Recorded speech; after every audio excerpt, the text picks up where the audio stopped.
Bienvenue dans Voix de comptable, le podcast qui t'aide à trouver ta voie.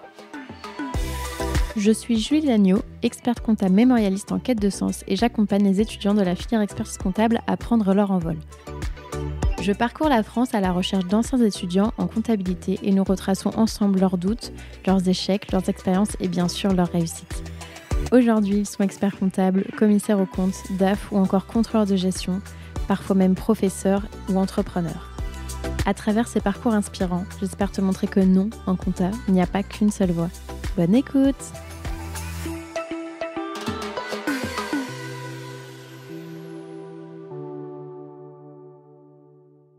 Ce podcast est rendu possible grâce au label Copilote. Le label Copilote, qu'est-ce que c'est ? C'est une alliance de cabinets indépendants qui les accompagne dans leur développement RH, marketing, digital, commercial, bref, tout ce dont un cabinet entreprise a besoin.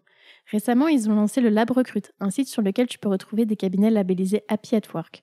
Si tu veux aller y jeter un œil, le lien est disponible dans la description.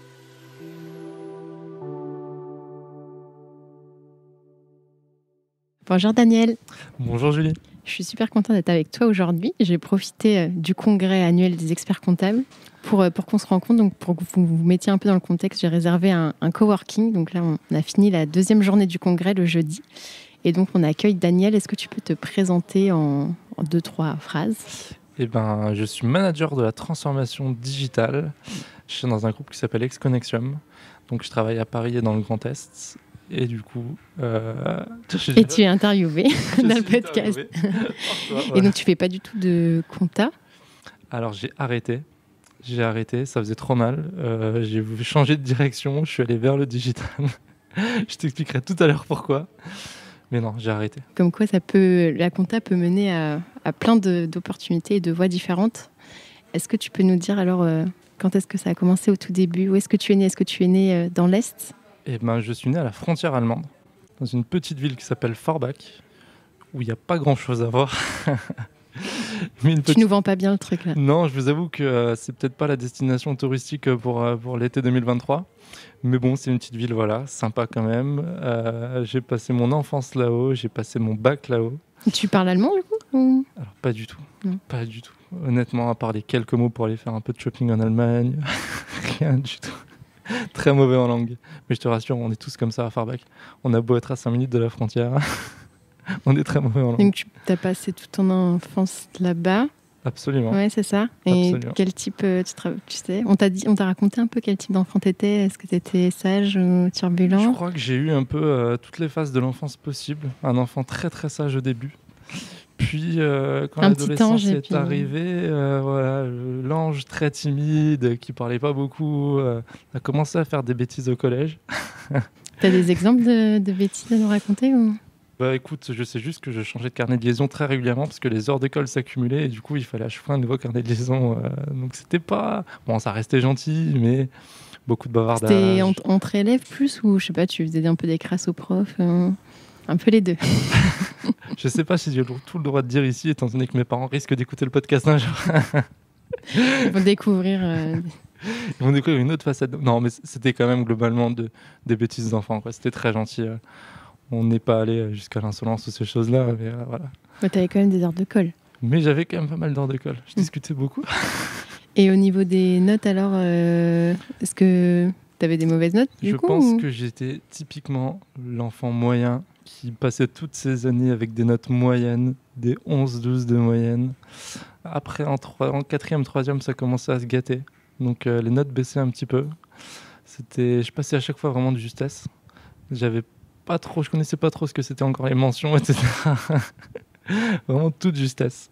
Tu bossais ou non, pas du tout ? Non, honnêtement, je faisais le minimum syndical. Il fallait passer les années.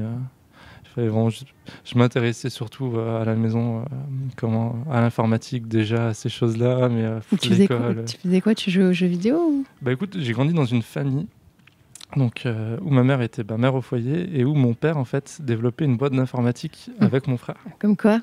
Donc une famille d'entrepreneurs et dans l'informatique. Donc forcément, j'avais plus tendance, comme mon frère, à acheter à chaque fois les derniers gadgets, les Macintosh, les premiers Mac, les premiers iPhones, etc.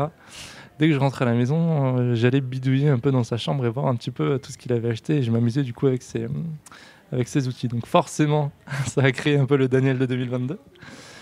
Mais je peux dire que je crois que j'ai appris à écrire sur un clavier avant d'écrire sur du papier, je pense. Ah, c'est vrai? Ah, je pense. Mais t'étais super jeune. J'avais un Macintosh en fait. Je sais pas Quand si tu t'es te né, rappelles, t'avais le tout un... premier Macintosh. Non, ça me dit rien. C'est un truc qui était sorti en 87 ou 88 et du coup qu'on avait déjà acheté, qu'on avait dans la famille. Et j'ai des photos de moi tout petit à 2-3 ans où je m'amuse à pianoter dessus.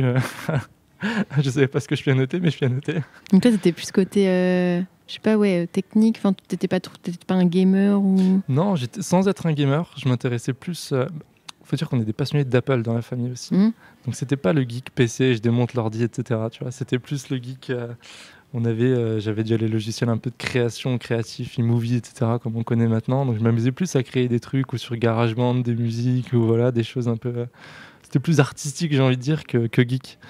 Mais t'avais des bonnes notes alors c'était quoi, c'était en techno? En technologie. Et encore en technologie, tu devais souder, je crois, à l'époque. Ouais, c'est assez global. Enfin, comme matière, t'as de l'informatique et t'as quand c'est sur l'ordinateur, j'étais très à l'aise, mais après le reste, c'était pas ce qui me passionnait le plus, quoi. Et est-ce que t'avais des idées de ce que tu voulais faire quand t'étais petit? Peut-être ton rapport avec l'informatique ou...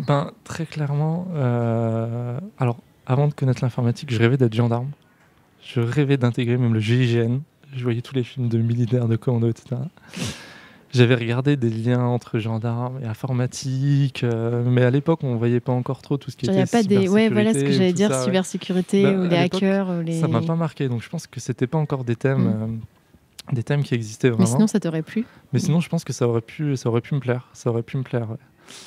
Mais surtout GIGN. Je sais pas pourquoi je rêvais d'être GIGN. Je pense que tu avais vu des films. Ouais, je pense qu'il y a certains films. Il n'y avait pas de film avec des experts comptables, du coup. Non, c'était pas encore sorti The Accountant et tout ça.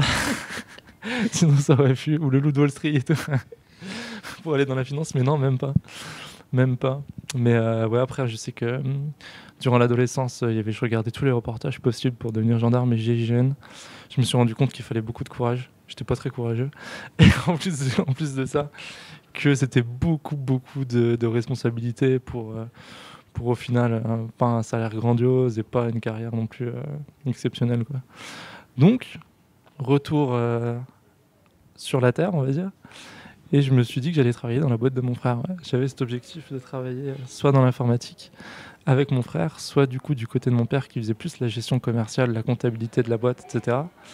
Et je pense que indirectement, je me suis dit, mon père allait bientôt prendre sa retraite et j'allais faire des études de comptable, où j'allais aller vers la compta ou l'économie pour prendre la relève, en tout cas, et travailler avec mon frère plus tard dans la boîte familiale. Donc en fait, c'était ça à la base, c'était pas du tout par vocation ou par vraiment envie, c'était plus pour reprendre un peu la suite de ton père. Ouais, en fait, à 15-16 ans, je crois que tu t'imagines dans tous les métiers possibles, tu sais pas trop au final où aller, puis on connaît tous les conseillers d'orientation qui t'envoient vers 5 choses que t'as jamais envie de faire.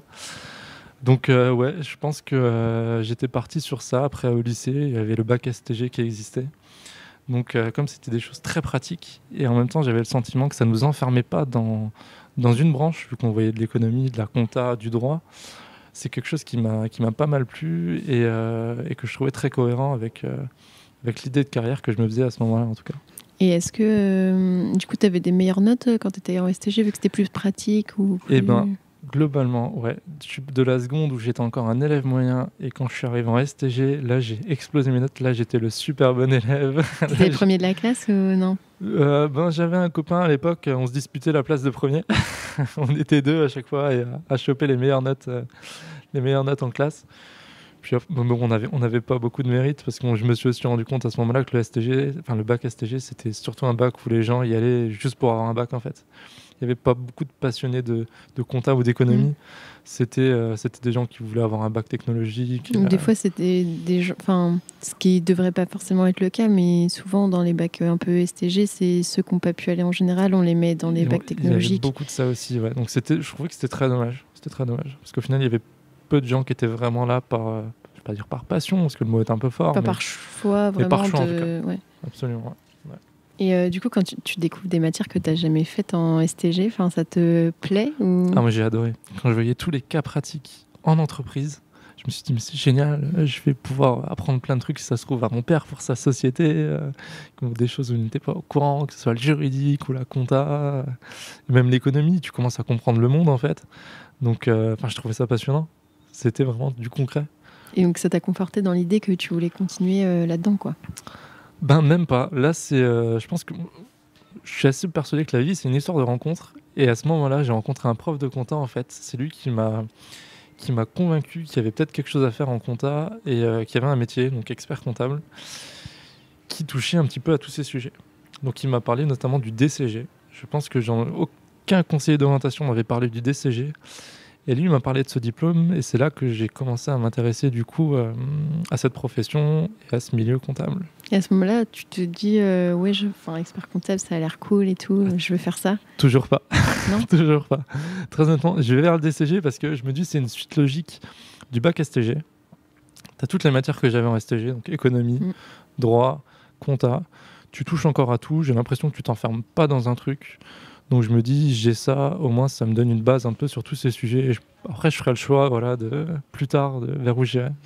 Et est-ce que ça te faisait pas peur? Enfin, je sais pas si ton prof t'a présenté ça. Enfin, tu sais, comme des fois on présente que c'est une classe prépa et tout, que par exemple quand on sort de STG, ça va être ultra dur, va falloir beaucoup bosser. Et toi, t'étais pas forcément un gros bosseur. Est-ce que, on t'a pas fait ce portrait-là de dire que c'était super difficile Non, il m'avait dit qu'il y avait deux moyens d'y aller, soit on passait par le BTS, soit on y allait directement en DCG. Mais lui, en tout cas, croyait en moi. Il m'a dit honnêtement, Daniel, à ta place, si j'irais directement en DCG, je pense que tu as les moyens de réussir.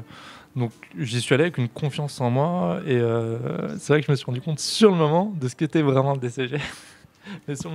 Mais en y allant, je n'avais pas plus de crainte que ça, pas plus d'appréhension que ça. Et comment, alors quand tu es arrivé, quel a été ton ressenti? Quand je suis arrivé, c'est vrai que les premières semaines, forcément, on fait un peu les malins, on sort de STG, on sait ce que c'est la compta. Débit crédit. Voilà, tu vois les bacs S et les bacs ES en train de galérer, tu te dis, ouais, je sais ce que c'est. C'est pas compliqué, et puis après... Au bout d'un moment, tu vois qu'eux, ils ont quand même... ils sont habitués à travailler. Là où, quand tu sors de STG, c'est vrai que tu as une certaine logique, ça va tout seul. Et je me suis rendu compte qu'il fallait quand même que je me bouge un petit peu. Deuxième rencontre, une prof en DCG, qui m'a en fait... j'étais dans un lycée privé, pour être franc, on était des très petites classes, et si tu veux, c'était un peu la maman de la classe. Et en fait, cette maman-là, elle nous suivait tellement qu'elle ne nous laissait pas dérailler, ou voilà. Si pendant un cours, tu loupais ton cours, je sais pas quoi, directement derrière, elle te faisait un entretien, elle te disait pourquoi t'as pas suivi. Enfin bref, elle te suivait à la culotte. Et je la remercie aujourd'hui. Parce que je pense que sans elle, je serais peut-être allé dans un lycée public en tout cas. Je pense que j'aurais été noyé sous la charge de travail. Et grâce à elle, j'ai réussi quand même à tenir le rythme du DCG et à le réussir. Donc ça s'est super bien passé grâce à elle, je pense. Et du coup, tu faisais comment? Alors, parce que tu n'étais pas trop habitué à travailler, mais tu travaillais le soir, tu travaillais les week-ends. Tu te rappelles comment tu faisais? Je travaillais... disons qu'on avait une bonne classe. Donc j'avais des bons copains. Je me suis rendu compte aussi assez vite qu'il fallait avoir les bons copains. T'avais les copains qui sortaient, qui découvraient la vie étudiante, qui, pour parler crûment, se mettaient une race tous les jeudis soirs, etc. Et t'avais les copains qui, quand même, travaillaient, avaient compris qu'il y avait un intérêt, surtout en première année de DCG, à faire le maximum de points d'avance possible. Donc, je suis allé du bon côté de la ligne, et j'avais une vie sociale, au final, vraiment le minimum syndical. Le week-end, je voyais ma famille, et la semaine, je restais dans mon appart étudiant et je travaillais, ou on se faisait des points avec les copains du DCG pour travailler ensemble sur des sujets. Donc j'étais honnêtement très sage à ce moment-là. Je pense que c'est ça aussi qui a fait la différence. Et c'était frustrant ou pas pour toi de ne pas sortir, ou non, tu le voyais pas comme ça? Non, pas du tout. Honnêtement, je me suis dit que je profiterais plus tard. Que là, c'était des années où il fallait peut-être un peu se sacrifier. Et non, je l'ai pas mal vécu. En tout cas, c'est pas une période que j'ai mal vécue. Tu étais plutôt introverti de base ou comme caractère ou... Même pas spécialement. C'est sûr que tu me verras peut-être pas faire la fête tout le temps, mais pour autant j'aime faire la fête. Mais non, disons que je sais mettre mes priorités, je pense, comme il faut. Voilà, y a des moments où on peut faire la fête, il y a des moments où il faut quand même rester assez calme. Et donc tu disais que tu avais réussi le DCG, tu as eu... quoi un peu comme note pour te donner? J'ai peut-être grillé une étape parce que pendant ma période de DCG, j'ai fait une troisième rencontre d'un expert comptable qui là m'a donné envie d'aller plus loin. Donc en fait, si tu veux, on avait la chance d'avoir souvent des professionnels qui intervenaient en classe pour nous présenter alors soit la profession, soit des sujets liés à la profession. Et un jour, il y a un expert comptable qui est venu en classe et ça m'avait marqué parce qu'il n'avait pas du tout le physique d'un expert comptable. Quand tu dis physique, c'est vestimentaire et... Alors, c'était plus un hipster qu'un expert comptable. C'était un expert comptable assez jeune qui nous a vendu une manière de travailler et une façon de voir la profession qui changeait par rapport aux stéréotypes qu'on peut avoir de la profession. Et surtout, il avait un cabinet ultra digitalisé.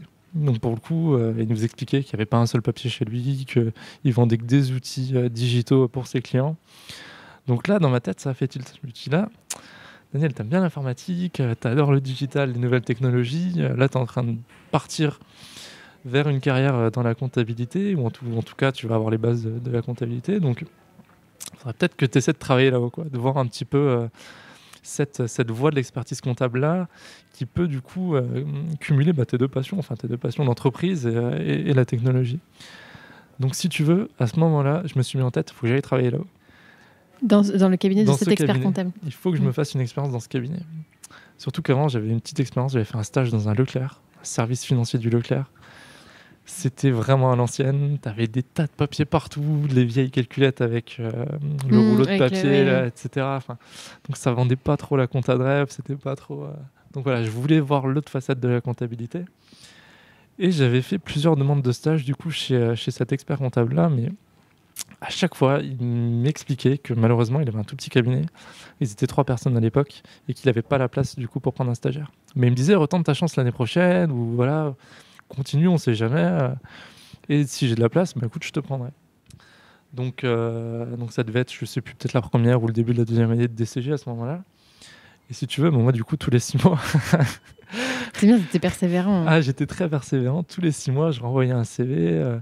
Et si tu veux, j'avais envie de me démarquer aussi par rapport aux autres étudiants. Parce qu'à ce moment-là, t'avais peut-être pas encore la grande période qu'on connaît maintenant où c'était très difficile de trouver un collaborateur. À ce moment-là, j'ai l'impression que c'était compliqué d'avoir un stage.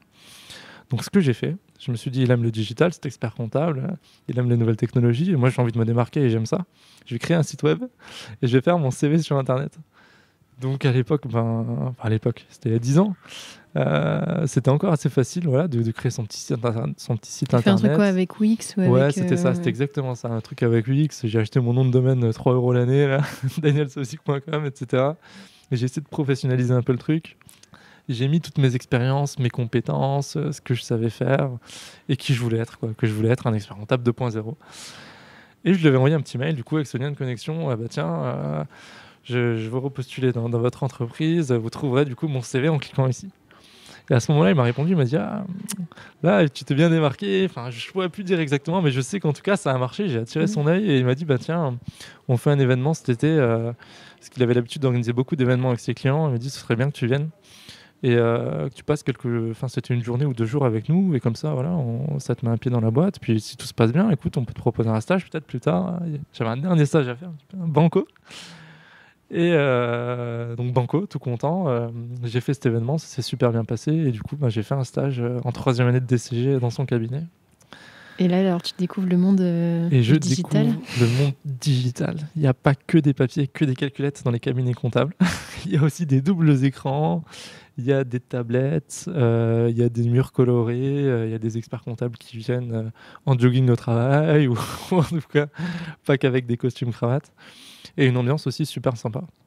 Donc c'est un peu la révélation. Je me dis que effectivement, il y a peut-être une facette de l'expertise comptable qui peut me plaire, qui peut me correspondre et que j'ai envie de tester et de tester le plus longtemps possible pour voir si j'arriverai à être un expert comptable 2.0, quoi.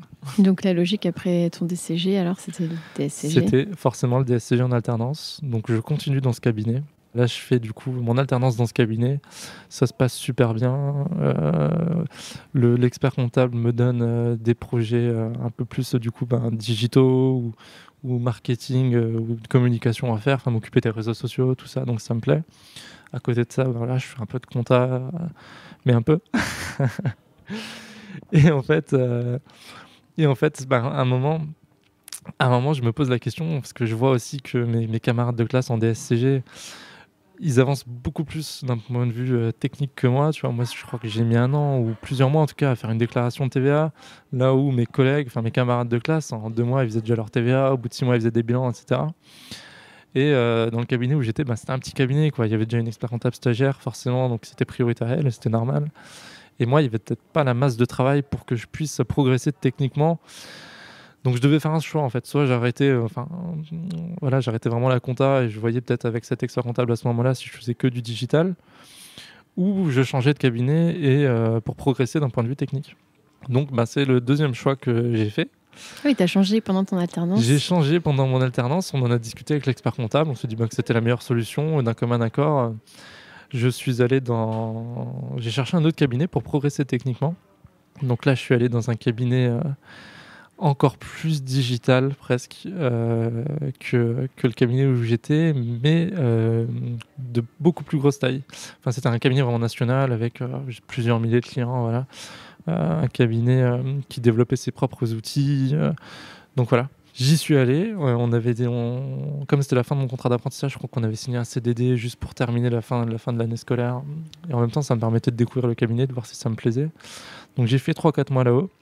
J'ai trouvé ça super intéressant, super enrichissant. Parce que forcément, tu vois des systèmes d'information super poussés. Enfin, tu vois...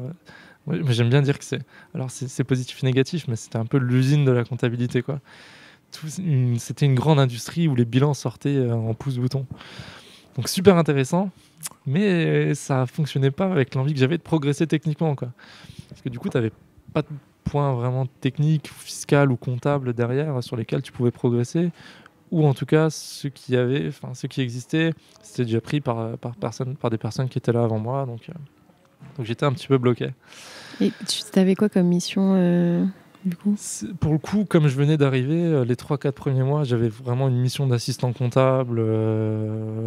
Voilà. C'était que de la saisie ou tu faisais de TVA ou... Je faisais de la TVA, mais c'était même pas vraiment de la saisie, parce que si tu veux, c'était plus du contrôle de données qui sortait des logiciels de sérialisation, de ces choses-là. Mais tu vois, une fois que tu as fait ta règle de traduction, tu contrôles derrière les factures et t'avais pas de gros enjeux techniques comptables, quoi. Donc c'était pas...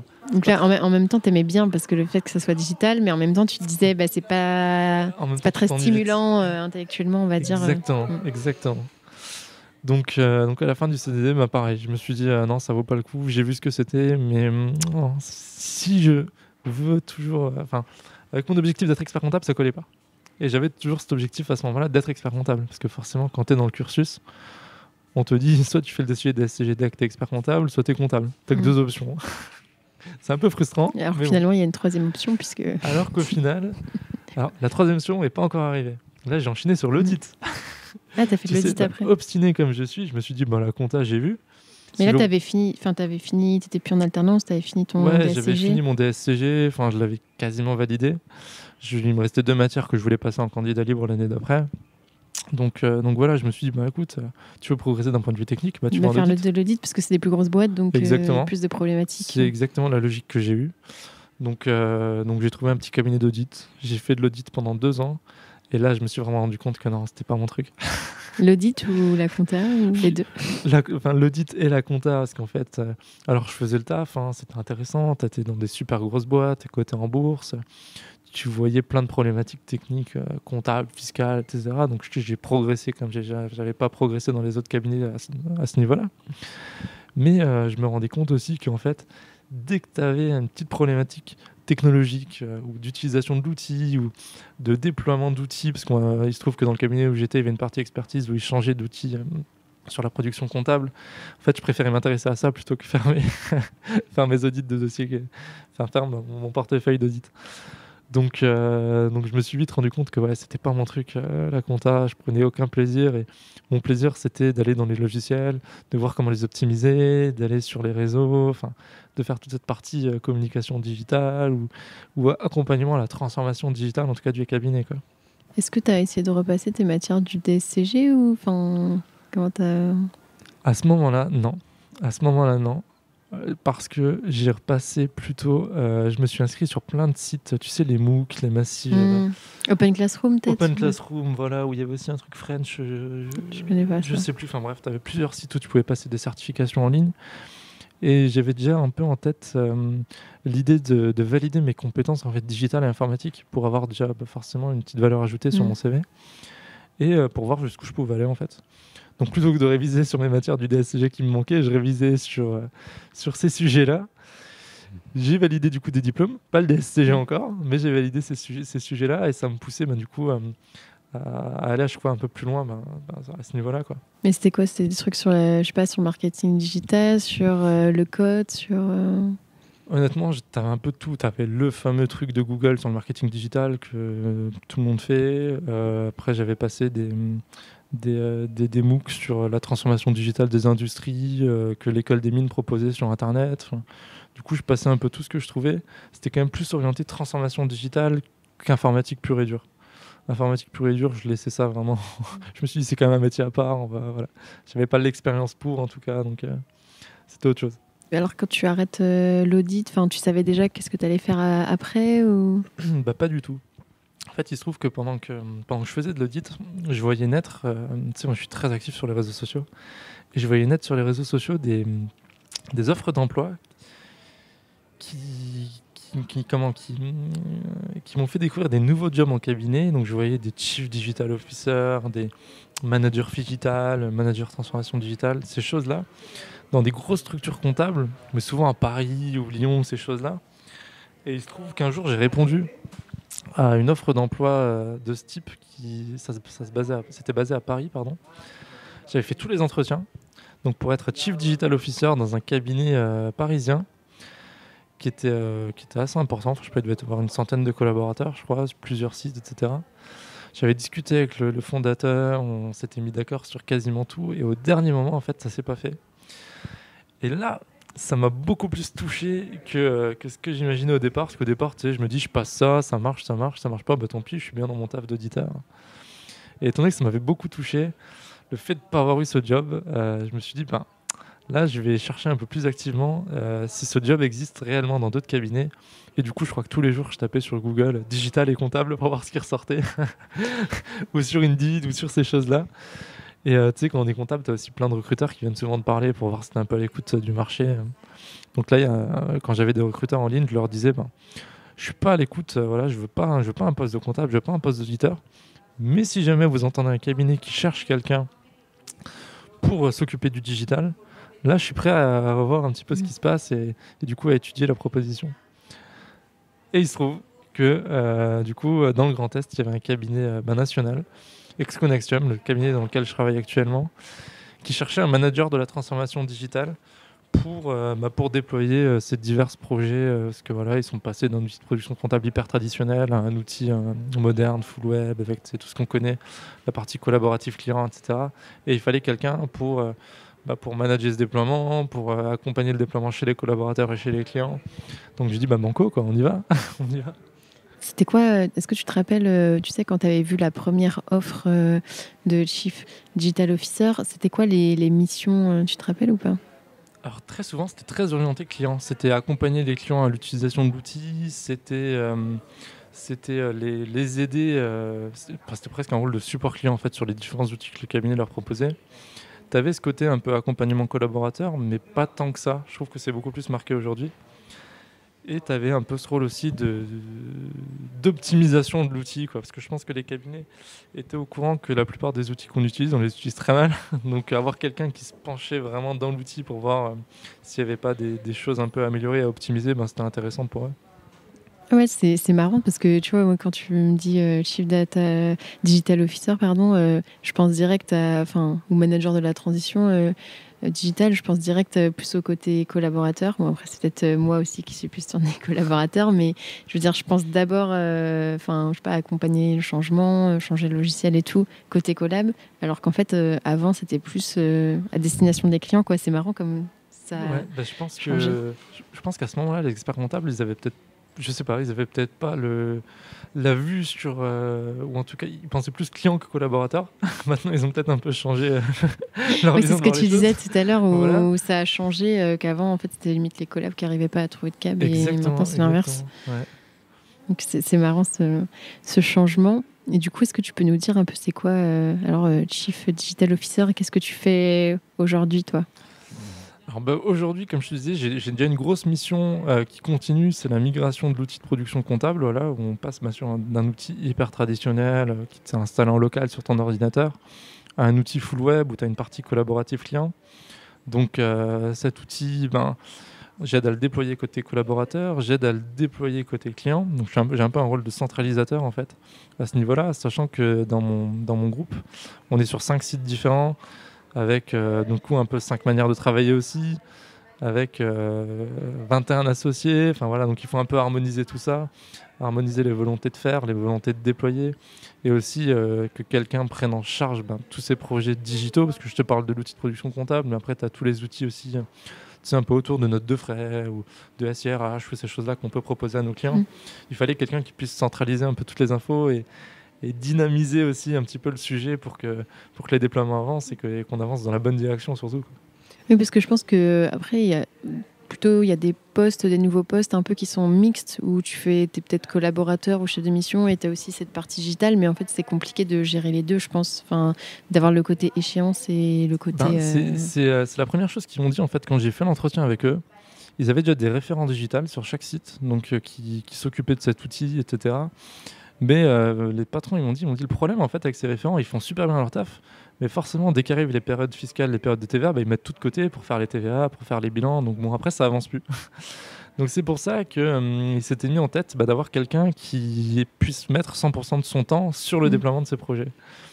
Et en plus du coup quelqu'un qui avait une expérience en cabinet, voilà, je sais comment fonctionne le cabinet. Tu sais ce que c'est un plan comptable. Je sais que je vais peut-être pas embêter les collaborateurs en période de TVA quand il y a des sujets technologiques, mais que je peux un peu plus en fin du mois, etc. Enfin voilà, donc j'avais ces notions que d'autres n'avaient pas forcément pour ce poste. Et la connaissance métier qui est nécessaire, quoi. Ouais, parce je pense que c'est déterminant, parce que mine de rien, en compta, je trouve que c'est un peu une petite secte.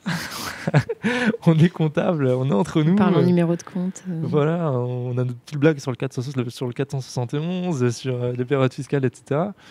Et du coup, si t'es pas dedans, t'es vite un peu... t'es vite mis de côté, quoi. Ouais, c'est ça. Enfin, du coup, tu fais un peu partie de la team. Enfin, ils te voient pas genre comme le mec qui veut, je sais pas, tu vois, changer de logiciel, qui est informaticien et qui... Enfin, du coup, tu as une connaissance métier qui fait que, enfin, je pense niveau humain avec les collaborateurs, vu que tu connais les périodes qui sont plus chargées, etc. C'est un avantage. Je pense en tout cas que c'est un peu plus facile de ce côté-là, parce que j'ai fait leur métier. En plus, du coup, moi, j'ai fait leur métier, que ce soit en audit ou en compta. Donc ouais, je vois un peu plus leur quotidien et je comprends un peu plus leur quotidien. Je sais ce qu'ils subissent en période fiscale, donc je pense que c'est rassurant pour eux et même pour moi. Je suis plus compréhensif. Ils me disent tiens Daniel, on peut pas utiliser ton outil là parce qu'il faut sortir le bilan dans 1 heure, quoi. Donc on préfère l'utiliser sur l'ancien outil parce qu'on le connaît. Donc voilà. Et tu disais que du coup tu étais dans un groupe où il y avait plusieurs sites. Est-ce que tu restes sur un site ou du coup tu voyages En fait, on a 5 sites différents. On en a 4 dans le Grand Est, donc à Thionville, Metz, Nancy et Épinal, et on en a un grand à Paris. On est 300 collaborateurs en tout, comme je crois que je te l'ai dit au début. Et si tu veux, il y a quand même une grosse partie d'accompagnement de collaborateurs, donc il faut que les collaborateurs ils puissent me voir, ils puissent aussi me reconnaître, parce que finalement, quand tu es 300 collaborateurs, on ne se connaît pas tous. Donc l'idée qu'on avait dès le départ, c'était que je fasse un jour sur chaque site dans la semaine. Donc que je me déplace beaucoup, mais moi ça me plaisait énormément. Parce que du coup, tu n'as pas de routine. Tous les jours, je change un peu de bureau, j'ai un quotidien différent, des collègues différents, des problématiques différentes. Donc c'est un gros rythme, mais personnellement j'adore ça pour le moment. Donc, en fait tu as dit ok. Moi j'ai dit ok directement, j'ai dit mais sans problème, quoi. Moi si tu veux, mon hantise c'est que tu me mettes dans un bureau et que je bouge pas toute la journée, tu vois. Et en fait, les sites dans l'Est, ils sont suffisamment proches pour que... Enfin, je veux dire, t'es pas genre en déplacement toute la semaine, tu prends pas des hôtels ou des... Non, en plus, j'ai la chance d'habiter Nancy. Donc, si tu veux, les 4 sites, ils sont au nord ou au sud, à 1 heure de route maximum. Donc, à chaque fois, voilà, j'ai au maximum 1 heure de route. Et pour venir à Paris, le TGV, en 1h30, c'est fait. Donc, tu fais l'aller-retour facilement dans la journée aussi. J'étais bien placé pour le poste, quoi. Et du coup, je crois que tu es en train de passer un diplôme un peu en digital. Est-ce que tu peux nous expliquer ce que c'est et pourquoi tu as choisi de passer un diplôme C'est exactement ça. Comme je te le disais depuis tout à l'heure, en fait, j'avais envie vraiment de valider mes compétences du coup digital. Et je me suis rendu compte que les MOOC, c'est bien, mais les MOOC, voilà, tu as des petites certifications que tu rajoutes sur ton CV, mais ça fait pas trop la différence. Et comme en ce moment, on se fait harceler par, tu sais, tous les appels CPF, etc., je me suis un peu renseigné sur ce que c'était le CPF, les formations que le CPF nous proposait. Et j'ai trouvé une formation de Chief Digital Officer, un MBA du coup, qui m'offrait, donc reconnu par l'État, etc. Normalement, c'est pas une arnaque, hein. A priori, j'ai bien tout checké, qui m'offrait la possibilité d'avoir un double master. Donc, le master du DSCG, quand je l'aurai validé, j'espère très vite, et le master de Chief Digital Officer pour avoir des compétences vraiment reconnues et un peu plus sûres aussi sur le sujet, quoi. Parce que là, pour le coup, c'est 500 heures de travail, 1 an de préparation, et je suis en plein dedans. Et mais du coup, tu sais quoi, c'est un truc que tu fais sur ton temps libre, le soir, les week-ends. C'est exactement ça. C'est un e-learning, c'est par Study. Je sais pas si tu connais. Enfin, un système, un truc de formation en ligne. Ouais. Qui propose sur son temps, quand tu veux, tu as des vidéos, des QCM, tu réponds, tes tests enfin pour valider tes compétences, etc. Et petit à petit, sur ton temps, en fonction du temps que tu mets à disposition, tu valides ton petit diplôme tranquillement. Comme ça, tu auras une crédibilité en plus de tes diplômes un peu de compta c'est ça, en digital. C'est ça, c'est clairement pour la crédibilité et surtout pour me différencier encore plus dans la profession, quoi. Et tu disais, j'espère peut-être bientôt valider mes épreuves de DSCG. Du coup, tu y tiens à ce DSCG Je me dis, j'ai bien trop souffert au début pour pas les valider entièrement. Puis mine de rien, c'est vrai que pour l'instant, j'ai mis une petite croix, mais vraiment une petite croix à crayon de papier sur le projet d'être expert comptable. Mais je pense qu'après, si tu veux peut-être vraiment encore plus faire bouger les choses, etc., mine de rien, avoir le diplôme, ça t'aide. Tu as une certaine crédibilité, etc. Puis on voit, je pense que tu les connais autant que moi, ces experts comptables sur les réseaux qui font plus de comptabilité et qui sont dans le digital ou dans le marketing, ou je pense que tu en as interviewé quelques-uns même là. Donc voilà, je me dis que ça peut quand même être intéressant d'avoir quand même ça sur son CV aussi et en background, quoi. Et quand tu dis, du coup, tu as fait une petite croix sur le métier d'expert comptable pour le moment, et si jamais, je sais pas, tu allais jusqu'au DEC, etc., c'est quand même pour être expert comptable, alors je dirais pas classique, mais dans le sens où un expert comptable un peu, peut-être plus de 2.0, mais 3.0, enfin quand même, je veux dire, tu voudrais garder ta casquette vraiment de... totalement de référent IT ou en tout cas mais tu voudrais quand même faire les rendez-vous bilans, tout ça, ou pas forcément. En fait, c'est plus avoir le deck pour avoir une crédibilité supplémentaire, ou tu voudrais vraiment être expert comptable, tu penses, si tu reprenais le... Je pense que tout va dépendre aussi du chemin que la profession va prendre dans les années à venir, tu vois. Parce que on en parle beaucoup en ce moment, mais tu as la facture électronique qui va arriver dans 2 ans. Il va falloir accompagner aussi digitalement tous ses clients. Je crois qu'il y a 1 ou 2 ans, l'Ordre des experts comptables avait sorti leur pub sur être un expert digital, tu sais, et accompagner ses clients dans l'utilisation des outils digitaux. Donc je me dis, si ça se trouve, dans 5 ans ou dans 10 ans, ce sera plus étonnant d'avoir un expert comptable qui fait plus du tout de compta, mais qui en fait aide à la transformation numérique de ses clients, quoi. Dans son organisation comptable, c'est toujours dans son organisation professionnelle, mais du côté IT de la chose, et puis du côté comptable et fiscal et TVA et tout ça. Oui, parce que quand tu dis que tu as fait un petit peu une croix sur le métier d'expert comptable, qu'est-ce qui fait que ça ne te plaît pas actuellement? Je crois que c'est tout le côté technique, comptable et fiscal de la chose qui, je vais pas dire m'a dégoûté, mais ça me passionne tellement pas. Tellement pas.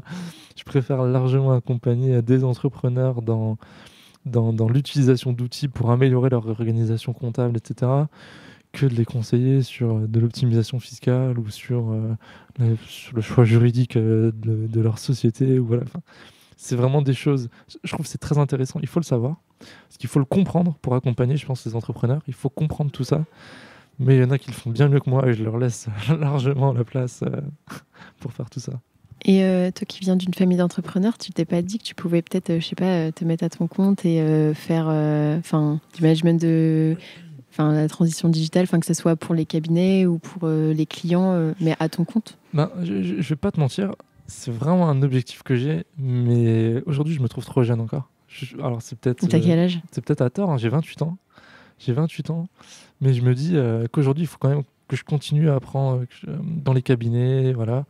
Faut pas que mon patron actuel prenne peur, hein, mais je sais que aujourd'hui je suis dans un cabinet, je fais mon travail, je le ferai encore peut-être quelques années, mais je sais très bien aussi que je ferai jamais carrière dans un cabinet. Ça c'est sûr, je pense que cette génération-là, voilà, elle est un petit peu passée, j'ai envie de voir plein de choses, et à terme, alors je sais pas, peut-être à 35 ans, à 40 ans, à 45 ans, j'en sais rien, mais c'est vrai que j'ai un petit rêve, ce serait quand même d'être à mon compte et d'avoir ma boîte à moi. Peut-être d'expertise comptable d'ailleurs, hein, si j'ai peut-être si tu reprends la comptable. Voilà, mais non, c'est quand même j'ai beaucoup d'admiration pour les entrepreneurs. Je pense que c'est aussi pour ça que je suis allé dans ce milieu là, pour les accompagner. Donc à terme, j'aimerais quand même bien être entrepreneur et avoir mon truc.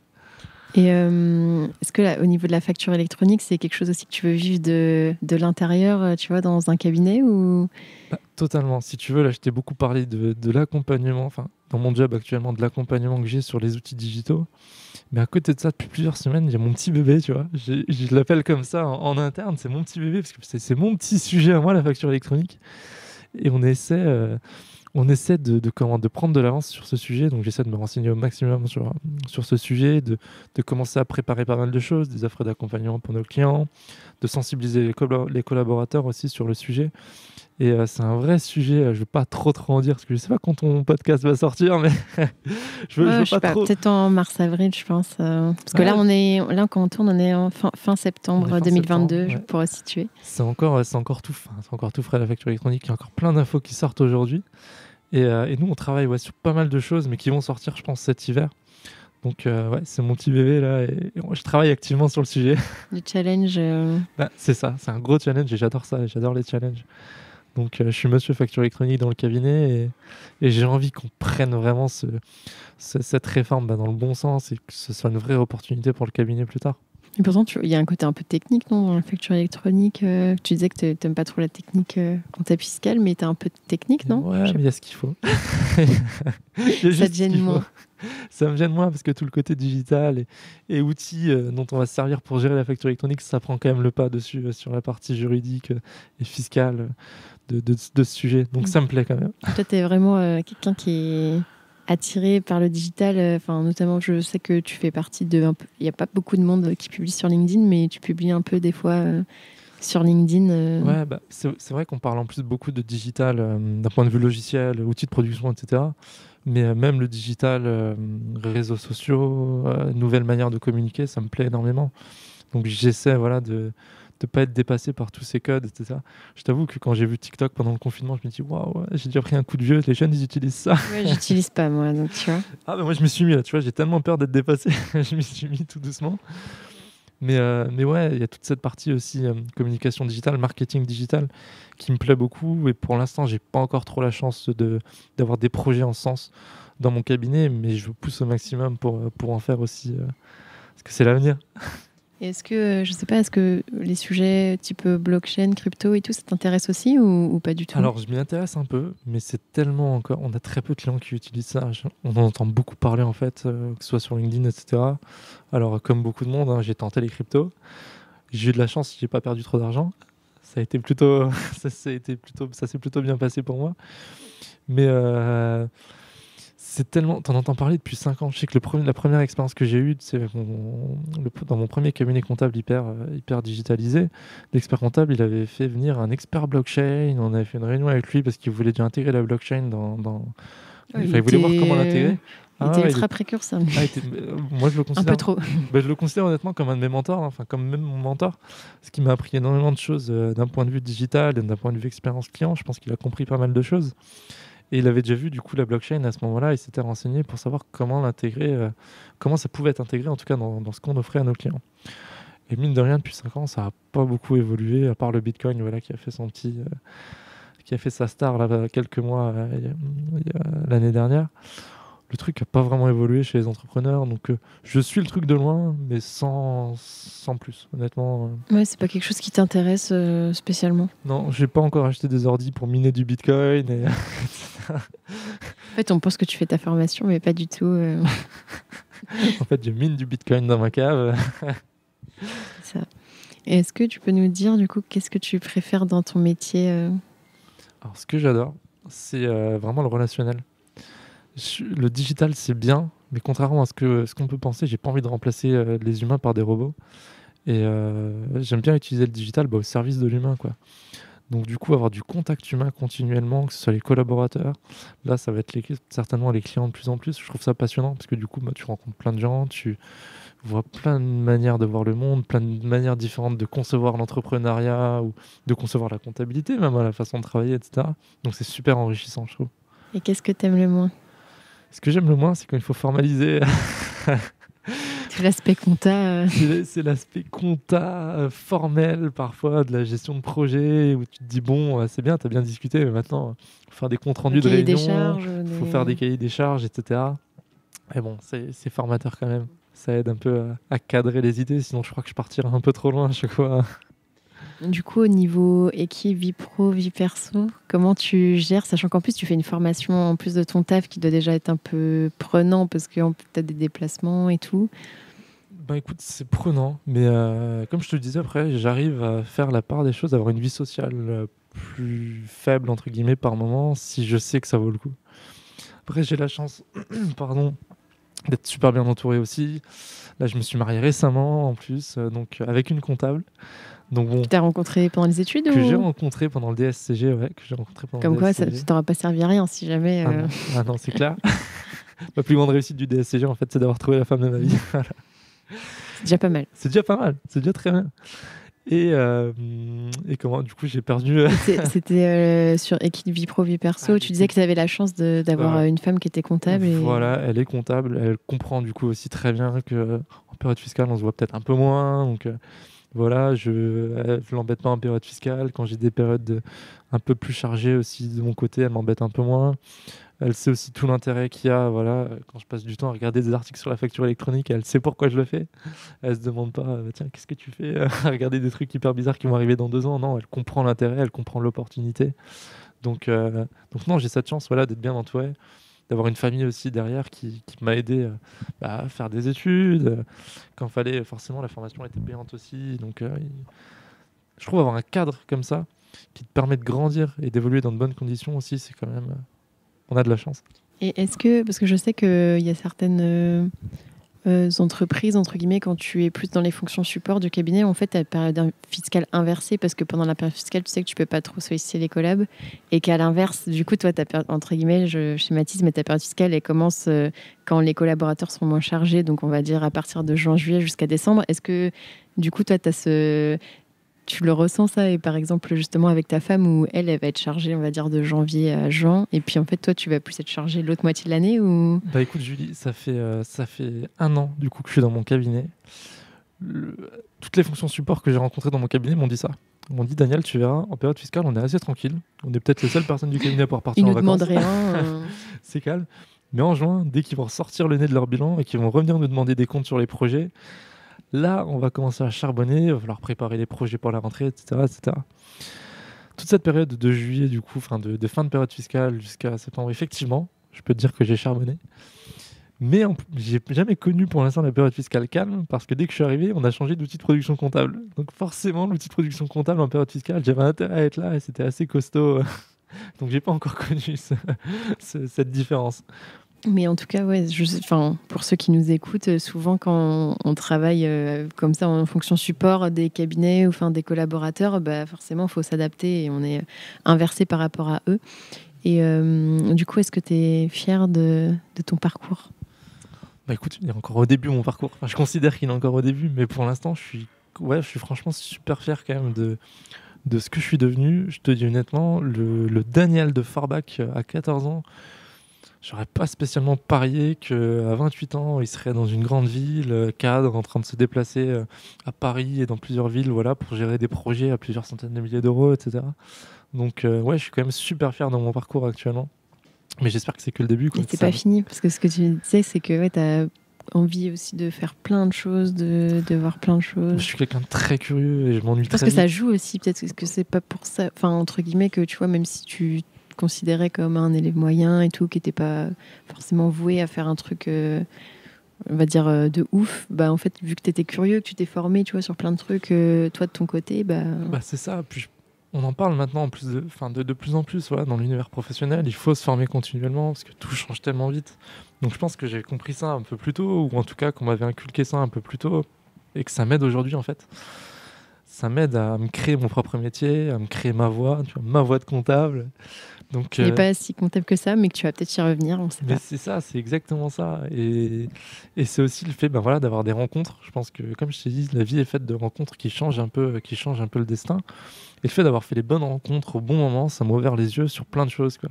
Je pense que si à cette époque-là, j'avais rencontré un expert comptable costume-cravate avec des lunettes qui venait me vendre que faire des liasses, c'était super bien, j'aurais peut-être pas eu le même parcours.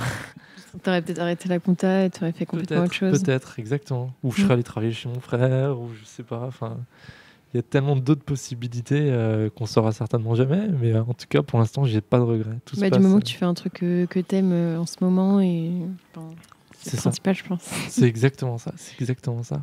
Et du coup, est-ce que tu aurais un conseil à donner au Daniel qui a 20 ans? Il est en DCG, là, il rêve d'aller dans un cabinet digital, je pense. Ça, on peut. Ouais, je pense le conseil que j'aurais donné, c'est vraiment d'oser, de vraiment pas se fermer des portes, de pas s'imaginer que ça va pas fonctionner ou de se fermer des portes avant même d'avoir essayé, en fait. Je pense que je vais pas dire que c'est la clé du succès, mais il faut oser parce qu'on n'a rien à perdre, en fait. Surtout notre génération, voilà, on tente l'obtention d'un poste, on tente l'obtention de diplôme, et voilà, on voit, ça fonctionne pas, écoute, au pire, t'auras perdu un petit peu de temps, mais c'est pas ça t'auras quand même appris quelque chose. Et ça, je pense que c'est super important. Il faut tester, il faut oser, il faut y aller. Il faut pas se mettre des barrières. Super, écoute, on va finir là-dessus. Alors, je te remercie, Daniel. C'était un très beau message que tu as porté, en tout cas. Merci à toi. Très heureux d'avoir fait ta connaissance depuis le temps. Parce qu'il faut savoir que, je sais pas, quand est-ce que on avait échangé les premières fois, ça doit faire, je sais pas, bien 4-5 ans, qu'on s'était vu sur le groupe de Compta Online, pour ceux qui ont écouté le premier épisode où je répondais pas mal à des questions, etc. Et je sais que j'avais vu ton nom, je sais plus si on avait échangé à ce moment-là par Messenger, mais c'est possible. Donc ça fait un petit moment qu'on se connaît de manière digitale, mais là, c'était la première fois qu'on se rencontrait pour de vrai, du coup, au congrès. Donc, enchanté également. Et puis, j'espère que ce podcast vous aura plu et aura permis un peu d'élargir toutes les voies qu'il est possible de suivre après des études de compta. Merci. Voilà, bonne soirée. Félicitations, tu as été au bout de cet épisode. Aide-moi à faire connaître le podcast en choisissant parmi ces 3 options. Le plus rapide d'abord, c'est de me donner 5 étoiles sur ton appli de podcast préféré. Le second, c'est d'écrire un gentil commentaire pour m'encourager et pour faire plaisir à l'algorithme. Et bien sûr, tu peux aussi en parler autour de toi. Enfin, le top du top, ça serait forcément de faire les 3. Pour découvrir le prochain épisode, je te donne rendez-vous dimanche prochain à 10h